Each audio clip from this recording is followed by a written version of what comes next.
عوامی نیوز میں خبروں کا سلسلہ جاری ہے. ہم آپ کو جام شوروں سے خبر دے چلیں. حکومت سندھ کی جانب سے جعلی ڈومیسائل کے معاملے کی جانچ پڑتال کے لیے تشکیل کردہ انکوائری کمیٹی نے ڈپٹی کمشنر آفس جام شورو پہنچ کر ضلع افسران سے ملاقات کی اور جاری کردہ ڈومیسائل PRC سمیت مطلوبہ ریکارڈ کا جائزہ لیا. مزید تفصیل بتا رہے ہیں رم نواز شاہ اپنی اس رپورٹ میں. حکومت سندھ کی جانب سے جعلی ڈومیسائل کے معاملے کی جانچ کے لیے تشکیل کردہ انکوائری کمیٹی نے ڈپٹی کمشنر آفس جام شورو پہنچ کر ضلع افسران سے ملاقات کی اور جاری کردہ ڈومیسائل PRC سمیت مطلوبہ ریکارڈ کا جائزہ لیا.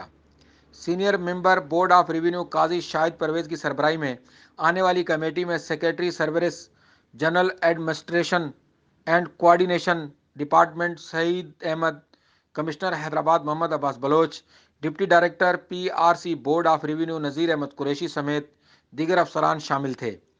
ڈپٹی کمشنر جامشورو کیپٹن لائف فرید الدین مصطفیٰ نے ڈومیسائل انکوائری کمیٹی کو ضلع جامشورو سے گزشتہ 2 سال کے دوران جاری کردہ ڈومیسائل سے متعلق تفصیلی طور پر آگاہ کیا. اس موقع پر additional deputy commissioner 1 Shaukat Ali اجن اور دیگر افسران بھی موجود تھے.